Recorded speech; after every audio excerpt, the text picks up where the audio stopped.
Around 60 AD, near the end of his life, Seneca sat down and wrote a letter to his friend Lucilius. Not a philosophical essay, not a public statement, a private letter, urgent, almost desperate. He was one of the wealthiest men in Rome, advisor to the most powerful emperor in the world, author, philosopher, statesman, and he opened that letter with a confession that stopped me cold the first time I read it. It is not that we have a short time to live, but that we waste a large part of it. He was not talking about Lucilius. He was talking about himself, the richest man in Rome, admitting he was poor in the only currency that actually matters, time. And then he identified something in that letter in precise and almost uncomfortable detail. The one thief that nobody guards against, even though it takes everything. If you look at your last week right now in your mind, and you cannot account for where most of it went, that thief has been in your house too. And Seneca wrote exactly what to do about it. This is what he found, and it is closer to you than you think. Quick note before we go in. If you have been watching this channel, Marcus Aurelius, the saga, the systems, Seneca is the next philosopher we're going to spend serious time with. Subscribe now and hit the bell, because what Seneca understood about time, anger, friendship, and anxiety goes even deeper than what we have covered so far. You do not want to miss what is coming. Now let us get into this. Welcome to Memento Sapiens, ancient wisdom for the modern mind. Today, something different. If you have been with this channel through the Marcus Aurelius Code, you know that Marcus Aurelius spent 20 years building the inner citadel, the gap, the inner enemies, the collapse system. What most people do not know is that Marcus Aurelius had a teacher, not in the formal sense, in the sense that the philosophy he practiced and that we built together across 10 episodes was deeply shaped by a man who lived a generation before him. A man who wrote 124 letters to a friend named Lucilius. Letters that are so honest, so specific, and so uncomfortably modern, that reading them today feels less like reading philosophy, and more like reading an email from someone who knows you too well. That man was Lucius Aeneas Seneca, and today, I am giving you the most important thing he ever wrote, his warning about time. The one that Marcus Aurelius never forgot, and the one that most people hear far too late. Part 1. The thief nobody guards against, and why the methods most people try and make it worse. It is not that we have a short time to live, but that we waste a large part of it. Seneca wrote this at approximately 60 years old. He had perhaps 4 years left to live. He had spent decades as one of the most powerful people in Rome, and his conclusion, looking back at all of it, was not that life was too short. It was that he had been careless with what he had been given. The distinction matters. If life is too short, you are a victim of time. If you have been careless with time, you are the author of that carelessness. And authors can write differently. Seneca identified 3 specific thieves. 3 ways that time disappears without violence, without drama, without any single moment you can point to. Thief 1, the occupied life. The life so full of busyness that there is no time for the life itself. Seneca wrote, "People are frugal in guarding their personal property, but as soon as it comes to squandering time, they are most wasteful of the one thing in which it is right to be stingy." He was not talking about laziness. He was talking about the opposite. The person who is always busy, always responding, always in the next meeting, the next task, the next obligation, who has constructed a life so full of motion that there is no room for living. Most productive people in the modern world are not living their lives. They are managing them from a careful distance. While time passes, Thief 2, the postponed life. I will start when the conditions are better. I will do what matters when I have more time. After this project, after this stage, after this phase, then I will live the way I actually want to live. Seneca called this the most common form of self-deception available, because the conditions never become better enough. The time never becomes available enough. And the person who postpones the meaningful life indefinitely postpones it forever. He wrote, "While we are postponing, life speeds by.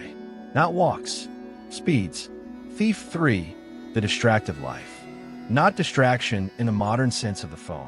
In the ancient sense, attention given to things that do not matter. Other people's opinions, status, approval, comparison. The internal noise that occupies the mind while the hours pass. Seneca was precise. It is not that we have little time, it is that we waste much of it. The waste is not always visible. It happens in the texture of ordinary hours, in the quality of attention brought to each one, or not brought. And here's what makes these 3 thieves almost impossible to catch. They do not feel like theft while it is happening.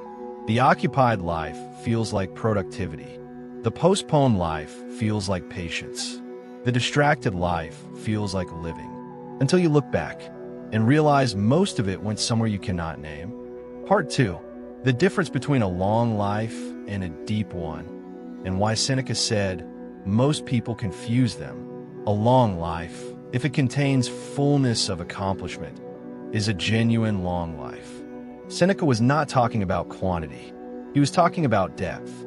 And the distinction between a long life and a deep one is the most important thing he ever wrote. Most people approach time as a quantity problem. I need more time, more hours, more days, more years, as if the solution to a life that feels too short is simply more of it. Seneca said, this is exactly backwards. The problem is not the quantity of time available. It is the depth of engagement with the time that exists.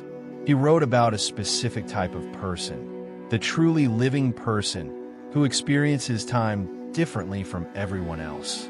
Not because they have more of it, because they are actually in it, fully present to what is happening, not managing it from a distance, not half attending while thinking of the next thing, actually here, in this conversation, in this meal, in this evening, in this ordinary Tuesday.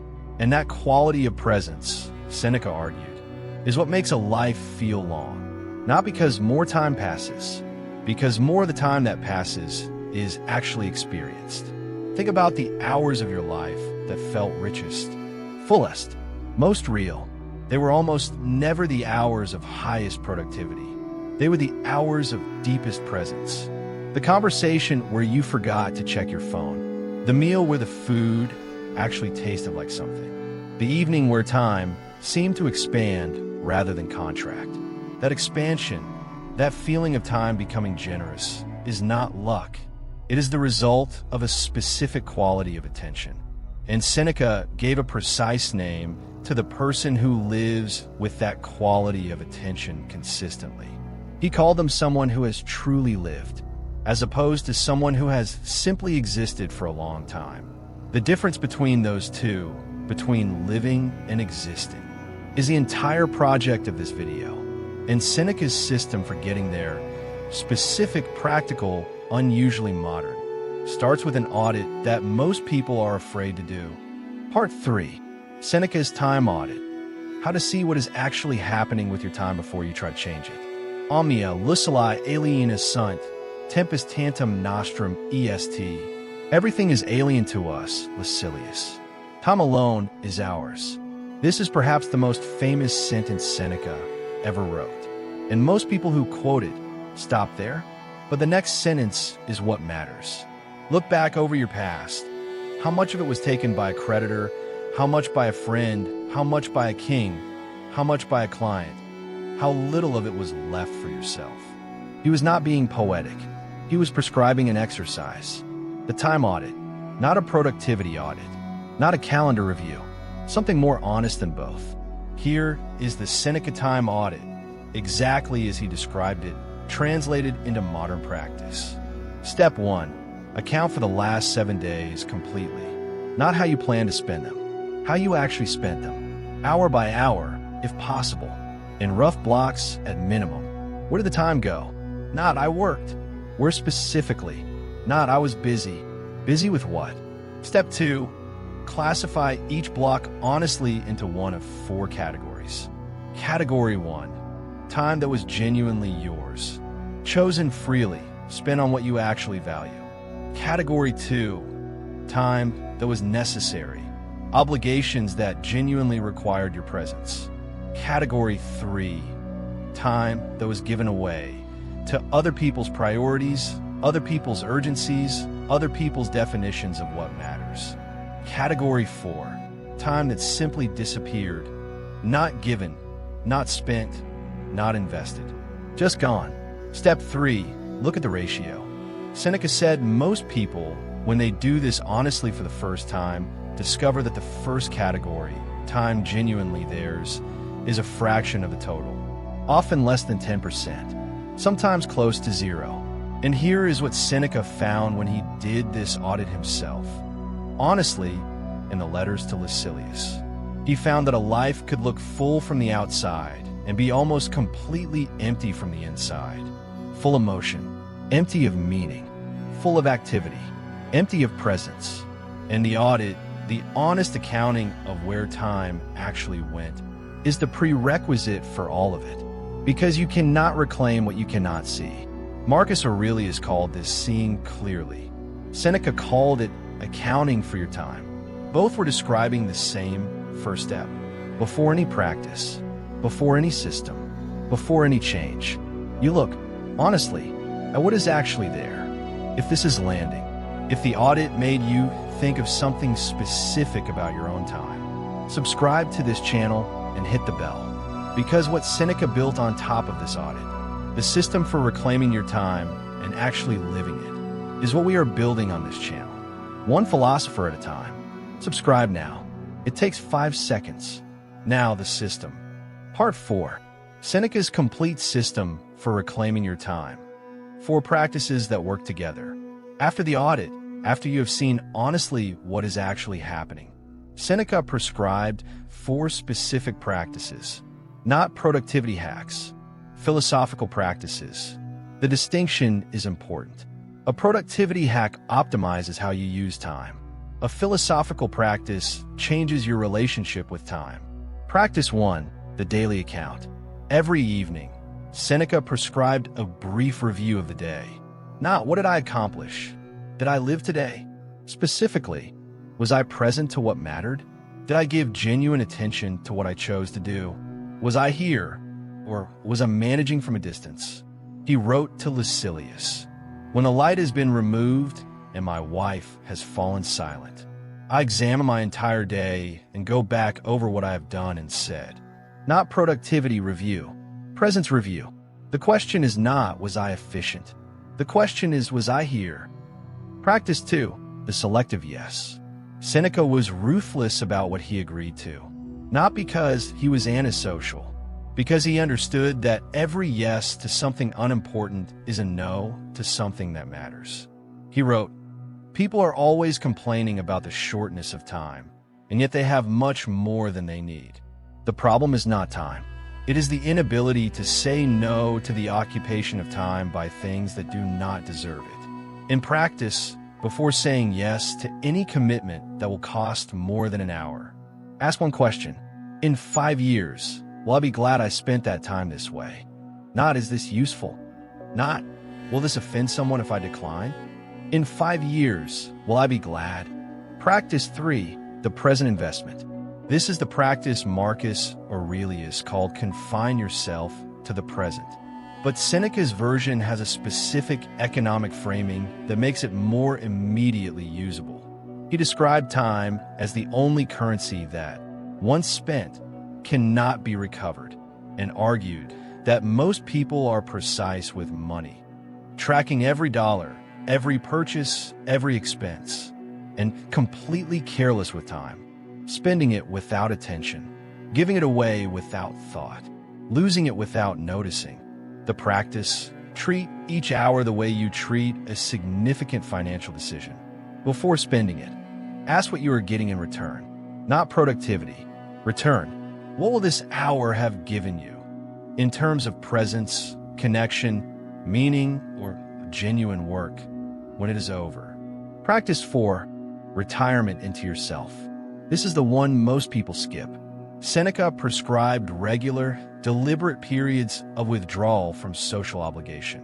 Not vacation, not rest in the modern sense, active solitude, time spent alone, not consuming, not producing, but simply being present to your own thoughts. He wrote, "Retire into yourself as much as you can, not permanently, regularly, because the person who never spends time alone with their own mind never fully knows what is in there, and cannot tell the difference between their own desires and the desires they inherited from everyone around them." Seneca said, "The person who does not know what they truly want cannot be said to have truly lived, and you cannot know what you truly want without spending time in the silence of your own thinking." These 4 practices, daily account, selective yes, present investment, retirement into yourself, are the complete Seneca system for time. Not a system for doing more, a system for being more present to what you do. And that, Seneca argued, is the only way to turn a short life into a long one. Part 5. What Seneca did when his time actually ran out, and what it proves about everything he wrote. In 65 AD, Emperor Nero ordered Seneca to commit suicide. He was accused of conspiracy. The accusation may or may not have been true. It did not matter. The order was given, and Seneca, who had written for decades about how to live, now had to demonstrate whether he had actually been doing it. The historian Tacitus documented what happened. Seneca was calm, remarkably, uncomfortably calm. He turned to his friends who were present, weeping, and said something that has stayed with philosophers for 2,000 years. Where have the precepts of philosophy gone? And where is the reason that we practiced against future ills for so many years? He was not asking the question desperately. He was making a statement. He had been practicing for decades for exactly this moment. Not because he knew it would come, because Stoic philosophy holds that the preparation for difficulty is what makes difficulty navigable. He then dictated his final thoughts to his secretary. He attempted to open his veins, slowly, because of his age and ill health. He was moved to a bath to hasten the process. And in his final minutes, by all accounts, he remained the person his philosophy had built. Not heroically, not dramatically, simply himself, consistent with everything he had written. The philosophy that had guided his life, guided his death. And that consistency between what he said and what he was when it cost everything is the most powerful evidence available that his system works. Not because it made death easy, because it made the person he had become through decades of practice, present at the moment when everything else fell away. That presence in the final moment was the final proof of the audit. He had lived, not just existed, and the account of his final hours, undramatic, consistent, genuine, is the answer to the question all philosophy eventually has to answer. Did the person who wrote it actually believe it? Seneca did. Part 6. What Seneca's warning means for your week, starting now. You do not have to face what Seneca faced, but you face the same question he spent his entire life answering. Not how long will I live? How much of the time I have will I actually live? The audit he prescribed is not designed to make you feel guilty. It is designed to make the invisible visible, because you cannot reclaim what you cannot see. And most people, when they look honestly at where their time went last week, find that the percentage that was genuinely theirs is smaller than they thought. Not because anyone took it, because it was given away without noticing. Here is the practice to start tonight. Not tomorrow, not next week. Tonight, before you sleep, ask 4 questions.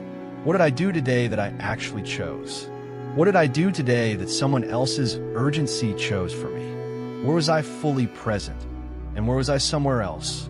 If today had been my last, would I have been glad to have lived it the way I did? Not as a punishment, as information. The same information Seneca gathered every evening for decades. And that, over time, practice consistently, build something that no productivity system can build. A life that, when you look back at it, you can account for. Not perfectly, not without waste, but with enough presence that you can say, honestly, I was here. I lived it. It was mine. That, Seneca argued, is the only measure of a life well spent. Not what you accumulated, not what you achieved, whether you were present for it. Seneca's warning about time in full. The three thieves, the occupied life, the postponed life, the distracted life. None feel like theft while they happen. The distinction, not a long life, a deep one. Not more time, more presence in the time that exists. The audit, account for your last 7 days honestly. Where did the time go? How much was genuinely yours? The 4 practices, the daily account, the selective yes, the present investment, retirement into yourself. The proof, Seneca died the way he lived. Consistent, present, himself. That is the only evidence that a philosophy works. The 4 questions for tonight. What did I choose? What chose me? Or was I present? If today was my last, was it enough? Now, before you close this video, 2 things. 1. If this gave you something useful, subscribe to this channel and turn on the bell. Because what we are building here, philosopher by philosopher, problem by problem, is a library of ancient solutions to modern pain. Seneca is the beginning of something significant. And you have been here since the beginning. Subscribe. 5 seconds. Then you carry Seneca with you. 2. Share this with one person, just one, who you know is losing time. Not who needs philosophy, who you know is busy with everything except what matters.